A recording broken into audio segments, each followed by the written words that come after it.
What's going on, everybody? Welcome back. FantasyTeamAdvisors.com, bringing home the bacon. NFL DFS video. It is Monday edition. We are back. We had a fantastic Sunday. If you've been following us, if you're on the website, if you're part of FTA Plus, you probably had a good day as well. We used our cheat sheet. We killed it. In the main, so we were winning a lot during the main slate. Then we did have a few, and I'll say this before that we go right and we go wrong sometimes. And yesterday, I along with a lot of people, the Dallas Cowboys defense absolutely decimated some of our lineups, but we made up for it in the showdowns. So we also made up for it on our sports betting. We only missed one bet yesterday. I think we went 5-1 or 6-1. And you can go check those out on the website, but we absolutely killed it. This balance right here, you can see we were at, I think, 300 yesterday. Our sports bets worked, and we were taking down the showdown last night, the 20 on DraftKings, the 20 max entry. At one point, before that Freiermuth touchdown, before halftime or right after halftime, in the showdown, we were 1 through 7. Our cheat sheet, I made 20 lineups, by hand 20 lineups using the cheat sheet that we have, and it went all the way down 1 through 7. Ended up, I did not have enough Freiermuth in there, just the fact that he got that. We missed first place and $1,000 by, I think, 2 points. And we are back. So it's Monday night. It's another Monday night with 2 games on it, so we're going to cover everything. So what we're going to do is, if you've never been here before, we're going to go through this matchup tool. We're going to look at the plays that are on there, and then we're going to see how that equates over here. Now, we do have a little bit of rain concern for Tampa Bay. Don't let that disturb you. Completely go through it. Rain is fine. Obviously, if it gets into thunder and stuff like that and lightning, then it could be a problem. But we should be good here. So just kind of looking, and I'm trying to see. You can't see it. Okay. Let's bring it up to 100. Okay. So we'll go to the first game. Now, we're going to cover all of them, but we'll go to the first game first. So, as we saw yesterday, now, these are not all of the plays. Like, these are the plays at each position for each team that we feel confident about, that they've seen the field, throughout the 2 weeks. But then you're always going to have the backup from the Miami Dolphins go 18 touches for 200 yards and 2 touchdowns.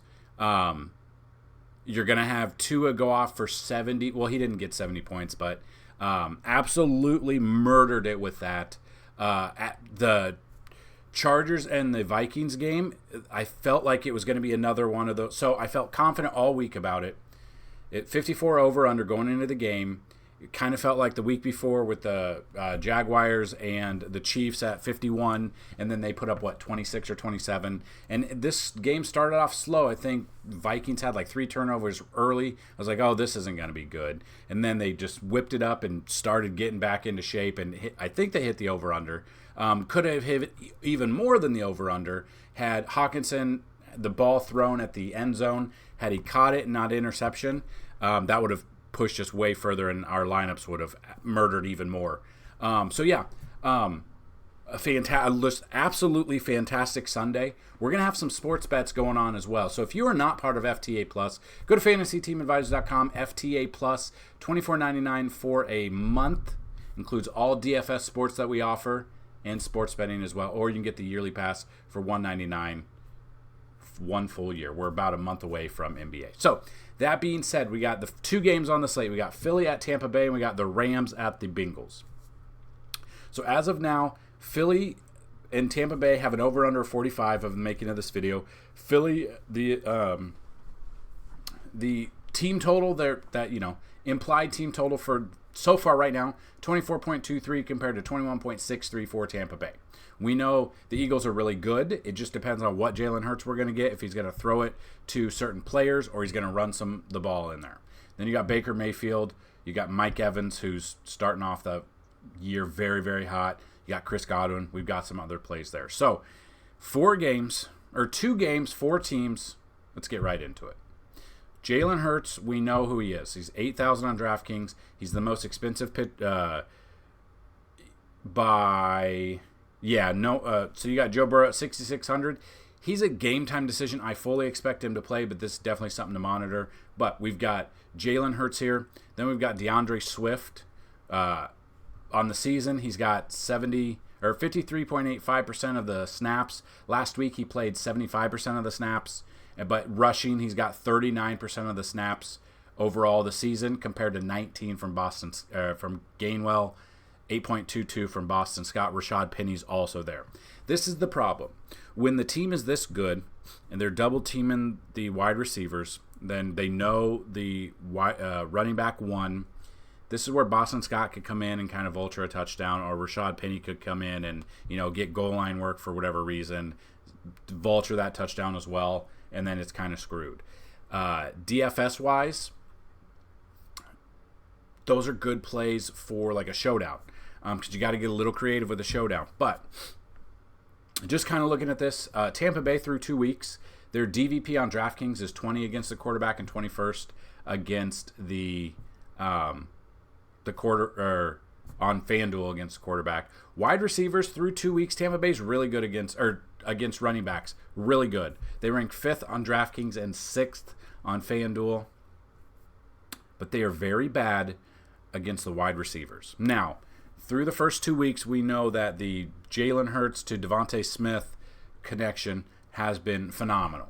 If we go into here and we look at the wide receivers, he's down here. He's actually not the most expensive, which is crazy. He's coming off 26.1 there at 131 yards on 5 targets and 4 catches in week 2 in that game, where everyone and their mom, for some reason, A.J. Brown is still more expensive. I don't get this. He's still more expensive on DraftKings and FanDuel. It's only $100, but still, we look at this. He 29 yards last week, 79 yards the week before. No touchdowns, 108 total yards, 11 receptions. He's averaging 54 yards per game. For whatever reason, I don't know. It's not a huge discrepancy. Obviously, it's $100. For whatever reason, A.J. Brown is more expensive. But the reports coming out saying that A.J. Brown is going to turn it around very soon. Could be this game, could be this week. I feel that because everyone and their mom is going, grandma, whoever plays DFS, is going to be on a Jalen Hurts to Devonta Smith connection there, where if you want a little bit of difference in the ownership percentage and a little bit of difference in constructing your lineup, especially with 2 games here, kind of like A.J. Brown tonight. A little bit more. Obviously, we know that Devonta could go off for 2+ touchdowns. We know that. That is a fact. That can happen. That is where we're at a little bit. And, you see, A.J. Brown has played 93% of the snaps this year with 30% of the targets, but doesn't have a lot to show for it, where Devonta Smith has played 99.3% of the snaps all year, played 100% of the snaps last week, 28% of the targets. So that's the thing. Like, Brown is getting more targets per week and on the season, but he's not doing what Smith has done. He's not getting the yards. He's not getting the touchdowns. So if you dig into the numbers and you don't look at these matchups and stuff, and you just look at the numbers, you're like, well, it's obviously Devonta Smith. Well, if you look at the numbers, he's playing more snaps, but he's not getting as many targets. Again, obviously the stats are skewed a little bit. We are, 2 weeks into the season. It's a long season. It's 18 weeks. We're very excited about 18 weeks, but it's 18 weeks.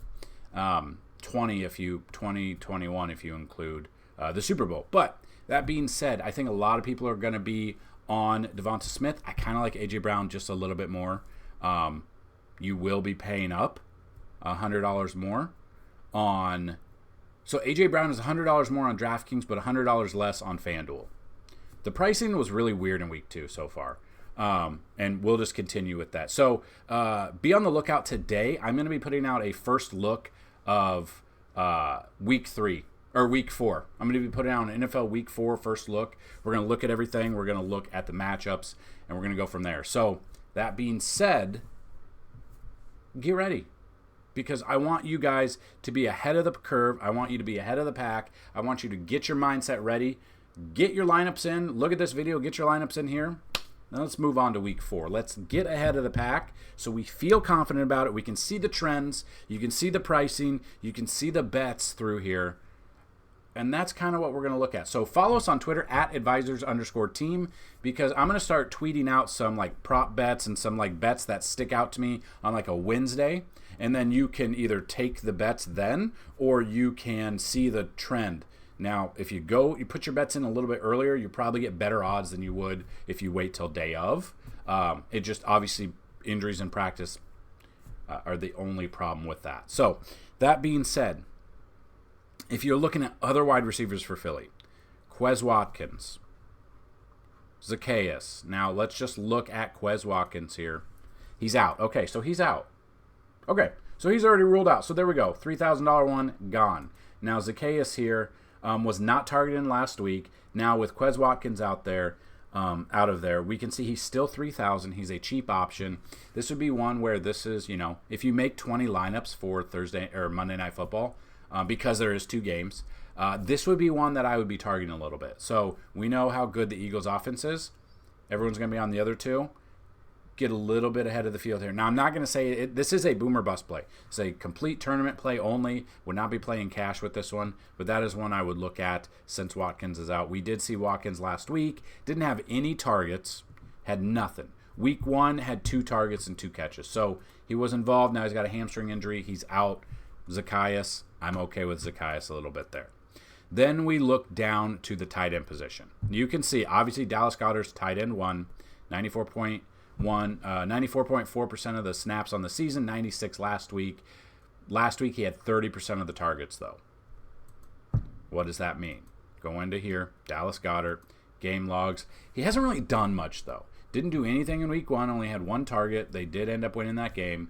Then Minnesota, back and forth game in week 2 on Thursday Night Football. 6 receptions on 7 targets, 22 yards. 22 yards on 6 receptions is wild. Basically just a slant, like a 3-yard slant, catch it, done. Hopefully it's different this week. I feel confident about a Philly stack here. Just overall looking, that's kind of what I'd look at for Philly. Now we move on to Tampa Bay. Baker Mayfield, obviously QB1, trying to prove the haters wrong, trying to prove that he's a starting quarterback, and he's been okay. So let's look at it. He's only 5,300, so obviously everyone and their mom's going to be on Jalen Hurts for a reason. Burrow, questionable. Is he still going to play? I mean, yeah, it looks like he's going to play. But again, he's not 100%. The Bengals are 0-2. He could re-aggravate that. This is the problem. He does have a calf injury. He could re-aggravate that in this game and go out. Then you get screwed over. I'm probably not going to have much exposure to Burrow. If I'm making 20 lineups, I might throw him in one lineup just because. But I might also be stupid about it. And, I mean, Browning is their backup. 5,000. Throw him in there. Just in case Burrow ends up getting hurt and doesn't do anything. So game log, he didn't play in week. Well, who played? Oh, so he. This is the problem. I don't trust Burrow. I think he's hurt. I think he's more hurt than he's letting on. I think he could go out of the game. I probably will have little to no exposure to Burrow here. Just saying. So then you can look at Baker Mayfield. Mayfield is the cheapest of all of the quarterbacks on this slate, which I love here. Game logs coming off 21.38 there. Had 317 yards in week 2, had 173 yards in week 1. His matchup here, overall, the Philly defense gives up a ton of points. 25th ranked overall against the quarterback. They're ranked 30th. They're giving a ton of points up to the quarterback position. So if we look, give me 1 second. I forgot to bring this up before. Let's see. Well, the website, it's loading a little slow right now. Give me a second. I'm going to pause the video till it loads. Okay, so I wanted to show the fantasy points allowed by position. It's on FantasyTeamAdvisors.com. It's under the NFL tab under 2023 NFL points allowed by position. Like I said in other videos, my internet is going very slow the past couple of days. But as you can see, right here, on DraftKings, so you can come here, DraftKings or FanDuel, whichever site you're on. We prefer DraftKings, but you can have FanDuel. You can see how many points an average for, it's 2 weeks, I understand that. They're giving up 30.4 points per game to the quarterback position. So Baker Mayfield makes a fantastic option here. So if I'm building a lineup through here, Baker Mayfield, I love me some Baker here. Now it will come down to, do you trust the running back position? So if you come here and you kind of look at running back position, you can see right here that against the running back position, they're giving up an average of 16 fantasy points, which ranks 10th out of 32. Against the wide receiver, they're ranked 28th, given an average of 49.9. And against the tight end, they're ranked dead last, 26.1. So while everyone and their mom is probably going to be on the Philly offense, I kind of like Tampa Bay in this situation. So would I go a running back in this situation for Tampa Bay? Probably not. Rachaad White last week had a good game. 17 attempts, 73 yards, 1 touchdown. Is catching the ball 5 for 5 for 30 yards and 9. He could be an option. So let's just, for an instance, let's just look at a Rachaad White running back situation there. Then kind of what we're looking at is, let's go wide receiver. Which wide receiver for Tampa Bay is going to have the bigger game? Obviously, they have a fantastic matchup. Mike Evans, 171 yards last week. Let's just throw him in there at 171. Then let's take a look at Godwin.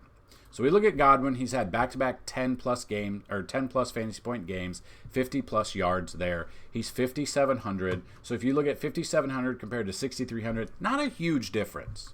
So we come back to our matchup tool. Trey Palmer, David Tompkins, Raheem Jarrett. Which one of these? Let's just look real quick. Have any of them done anything? So we've got Tompkins here. Game logs. Didn't see any targets last week. 1 attempt for rushing 11 yards, but he did have a fumble on that 1 attempt. Probably off of him. That's 3,000. Then you got Jarrett. You got Raheem Jarrett. I'm thinking Ricky Jarrett because I just rewatched Ballers this past week and a half, and he's on there. So yeah, a 1 target for 7 yards last week. Nothing going on. So just kind of looking at a Tampa Bay stack here, it still allows us 5,300 here. Then we bring it down to defense. Well, I guess we could still look. So again, tight end wise, Tampa Bay has the best matchup for tight ends because Philly gives up the most amount of points. Again, it's only 2 weeks. The numbers are skewed. He's 3,000. Can we fit that in there? I actually don't mind this build right now. I'm building this with you guys. So kind of looking at that, that leaves us with a defense, a flex, a wide receiver, and a running back.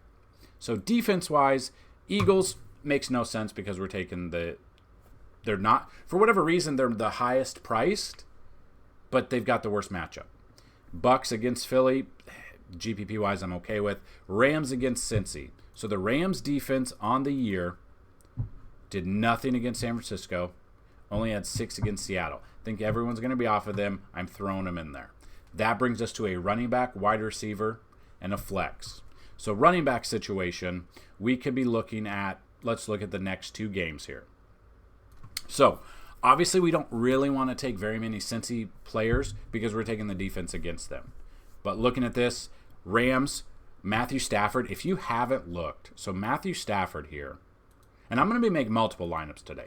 Matthew Stafford, over 300 yards both times. We know it's him and Puka. He's the number 1 wide receiver right now, which is nuts. He's questionable with an oblique, but it looks like he's going to play, look to be good. He set the rookie record. He already has 35 targets, 25 catches on the year in 2 weeks, which is absolutely asinine and unbelievable. 266 yards in 2 weeks, unbelievable. He gets a little bit of rushing too against San Francisco. He's 6,400, so he's more expensive than Mike Evans, but for a reason. But we can still afford him. That's the thing. We can still look at Puka as our wide receiver 3. And then we can still average 7,200 for a running back and a flex. So we look at this. Kyron Williams would obviously be the the running back here. He's 5,700. Game logs is coming off a fantastic week 2. Had a great week 1 as well. Now Cam Akers is gone. He's going up against Cincy. If we go to our points allowed and you just go here, sort by A to Z. I meant sort by A to Z here. You've got the Cincinnati Bengals. They're not good against the quarterback, which Matthew Stafford would be another one. right here, running backs. They're giving up an average of 21.4. They're ranked 15th, so basically middle of the pack when we're building out a lineup. So Kyron Williams, I'm in there. We have 8,700 for a flex. We can afford anyone. Anyone at all, you can afford. You guys know who I'm going to go with. I'm going to go with A.J. Brown, and that's one of my lineups. I don't hate that lineup at all. That is a lineup that I'm okay with. Depending on what you want to put it in, how much you want to spend, I'm okay with that lineup. I would say since there's 2 games, there's 4 teams, find on, at least on DraftKings, find a 20 max and hand build your 20 max. Now we have our cheat sheet. We have all the plays on the cheat sheet. We have the showdown. We have everything. So with the showdowns, it's the same thing. You can build your lineups through there with each game. So first game, build it how you feel. There's going to be a little weather concern, but I'm going to probably be in every single opportunity I can in both. So then we've got 2 showdowns. Usually we only have 1, so you can build your lineups through here. Use the information I just talked about. I'm probably avoiding Burrow. I don't know. We'll see. I don't know if I'm going to be playing this one as much, but I absolutely love building throughout here. I love this lineup that I built. Again, this is not a go-to copy-paste. That's it. This is just a feel that I have for the game. So I am looking at this lineup. I will also be making 20 lineups by hand, just figuring out different ways to build around it. So again, the matchup tool, go check it out. Right here, the Rams. For whatever reason, the Rams are the underdog in this game. Over-under is 43.5, did open up at 46, so it's gone down a little bit. I don't trust Joe Burrow. He's still hurt. Again, he could always burn us and screw us over and have a fantastic game, but he is one little step on his foot. He is one step wrong or fall down on his ankle wrong that he's out for the game. For whatever reason, the Rams' implied team total is 21.27, where the Bengals is 22.31. If we think Burrow's not going to be 100% healthy, we could be looking at Joe Mixon to jump up, kind of take over running for him. Again, 59 yards in week 2, 56 yards in week 1 is involved in the passing game as well. So Joe Mixon makes a fantastic option as well. I just think I'm off of Joe Burrow today. I don't trust him. Out of all the quarterbacks, I'm probably off of him. In my order, I think it goes Mayfield, Hurts. It's up in the air between Stafford and Hurts. Everyone's going to be on Hurts. He's 8,000. Let's get a little bit different. Let's get a little bit weird. Let's build some lineups, using our cheat sheet, using what we've talked about here. If you have any questions at all, down below, check them out. Check out the baseball video we've got today. It's only 3 games, which is weird. 4 games total. 1 is early, but there's rain concern for the Yankees. So like I said, we will be working on the first look video. It might already be out by the time you watch this video. We're going to be looking at that. We're going to be getting the Wednesday, the rankings video will be out for week 4. We will have our cheat sheet out. We will have our showdown cheat sheet out for Thursday Night Football. That'll be done. We'll have baseball videos throughout the week. We'll have baseball articles throughout the week. We'll have another week of the Stacks article. You guys absolutely loved that one apparently last week. We're going to continue that article. We're going to continue a lot of things. And I just thank you guys for being here, subscribing, checking out FantasyTeamAdvisors.com, FTA+, liking these videos, clicking on the ads. Every little bit helps from you guys. And I want to say I am very thankful. We are, 3 weeks away from NBA. Trying to figure out if I can do like the matchup NBA videos like I do for MLB. We'll kind of see. I don't know. We'll go from there. So that's what I've got in this video. Good luck on Monday Night Football. Let's bring home some bacon today. Peace!